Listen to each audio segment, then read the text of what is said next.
Les vraies voix, Frédéric Brindel.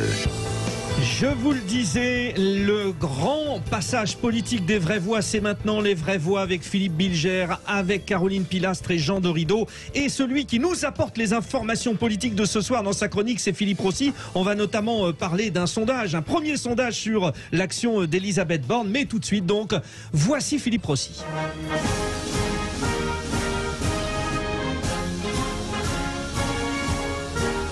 Voilà, ça c'est cadeau et c'est l'incontournable. Cher Philippe Rossi, Marine Le Pen en déplacement dans les Bouches-du-Rhône. Eh oui, Marine Le Pen était hier à Marseille pour soutenir les candidats et candidates RN aux législatives.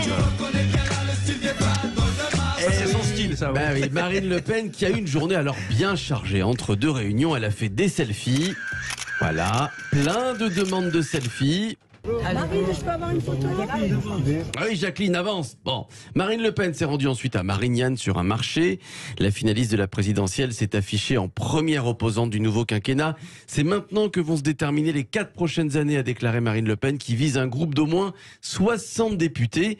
Et puis Marine Le Pen a tenu une petite conférence de presse. On vous a sélectionné un extrait, allez, 15 secondes d'autosatisfaction. Au niveau régional, pour la première fois au présidentiel, nos idées sont majoritaires. C'est un événement historique, je le crois. Dans les Bouches-du-Rhône également, d'ailleurs, nous avons enregistré un record historique, près de 48%. Alors, très vite, avant de poursuivre avec ce tableau de bord politique IFOP fiducial pour Paris Match et Sud Radio, tiens, Philippe Bilger, 60 députés, c'est jouable pour le RN ? Je ne crois pas que le rassemblement atteindra ce chiffre, mais j'espère que pour le pluralisme démocratique et j'allais dire la légitimité parlementaire, elle en aura quelques-uns tout de même. On ne peut pas laisser un tel écart entre la réalité du pays et sa représentation parlementaire. Philippe Rossi, vous poursuivez avec le tableau de bord politique IFOP fiducial pour Paris Match et Sud Radio. Oui, et pour commenter ce sondage, Jean-Philippe Dubrul est avec nous. Bonsoir. Bonsoir. Bonsoir à vous, Jean-Philippe Dubrul, directeur d'études à l'IFOP. Approuvez-vous l'action d'Elisabeth Borne comme première ministre? C'est la question de ce sondage. Il y a plusieurs chiffres, mais ce chiffre, pour commencer, 52 des sondés répondent non alors qu'elle est en poste depuis quelques jours, Jean-Philippe Dubrul. Alors tout à fait, une petite moitié, on va dire, des Français disent ne pas approuver l'action d'Elisabeth Borne. Si 52 n'approuvent pas, ça veut dire que 48 l'approuvent, oui. On peut voir le verre à moitié vide ou à moitié plein, et 48% qui l'approuvent, c'est à peu près le score de Jean Castex quand il est entré en fonction. En juillet 2020, il était à 47% d'approbation, donc on peut se dire que c'est sensiblement pareil, mais à noter quand même que le mois dernier, quand M. Castex était encore en place, il n'était qu'à 42% d'approbation de son action, donc il y a quand même un effet nouveauté. Il n'y a pas un rejet, en tout cas il n'y a pas un rejet de la Première ministre.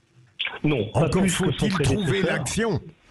Comment ? Oui, il faut trouver l'action. Encore faut-il trouver l'action depuis peu de temps. Alors, 51% pensent qu'elle n'est pas capable de réformer le pays. Pour 60% des sondés, Jean-Philippe Dubrul, elle n'est pas proche des préoccupations des Français. Alors tout à fait, ça, de toute façon, depuis un certain nombre d'années, on voit bien que ces traits d'image prêtés aux deux têtes de l'exécutif, et là on parle de la première ministre, ces traits d'image sont majoritairement rejetés par les Français. Après, comme je vous le disais, on peut aussi voir le verre à moitié plein, puisque sur ces dimensions-là, Elisabeth Borne, c'est là qu'on voit l'effet nouveauté. Elisabeth Borne fait mieux parfois que Jean Castex. Par exemple, il y a 49%, c'est à peu près la moitié des gens, 49% qui pensent qu'elle peut réformer le pays. C'était 32 le mois dernier pour Castex. Elle inspire confiance à 44% des Français. C'était 40% pour son prédécesseur. Donc il y a un petit effet quand même si on est encore au tout début de cette prise de fonction, et comme le disait Philippe Bilger, on attend de voir ce qui va se passer, mais voilà, ne serait-ce qu'en termes d'image, en termes psychologiques, il y a un petit effet quand même de l'arrivée d'Elisabeth Borne auprès des Français. Ouais, ce sera intéressant de faire ce même sondage lorsqu'il y aura les premières mesures. Tiens, Caroline Pilastre, Elisabeth Borne finalement doit être rassurée.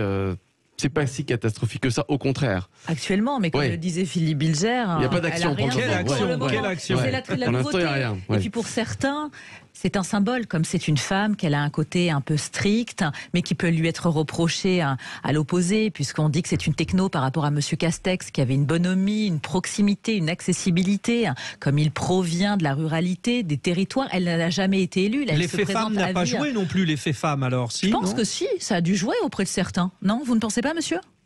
Jean-Philippe Dubrul. Justement, je vais vous dire, si on regarde qui approuve son action, 48% chez l'ensemble des Français, si on regarde entre les hommes et les femmes, eh bien c'est 46 chez les hommes, 49 chez les femmes. Voilà. On a un petit delta. Et notamment, à gauche, chez les sympathisants Europe Écologie Les Verts, qui sont particulièrement sensibles à ces questions de parité et de genre, on voit que 50% approuvent l'action de la Première ministre. Quand même, chez les Verts, c'est fort de café. Donc, évidemment qu'il n'y a pas qu'un effet politique, il y a aussi un effet genre et retour d'une femme à Matignon. Jean Dorildo, il nous reste 10 secondes. Voilà. Bon, écoutez, en 10 secondes, ce qui va être intéressant, entre autres, c'est de voir ce que ça va donner aux élections législatives. Elle se présente dans le Calvados. Oui. Et là, voilà, c'est la première fois qu'elle se soumet au suffrage des électeurs. Donc, ça, c'est affaire à suivre. Merci Philippe Rossi, merci Jean-Philippe Dubrul. Voilà les premières informations importantes, les premiers sondages en exclusivité quasiment sur Sud Radio, puisque c'est un sondage IFOP fiducial pour Paris Match et Sud Radio.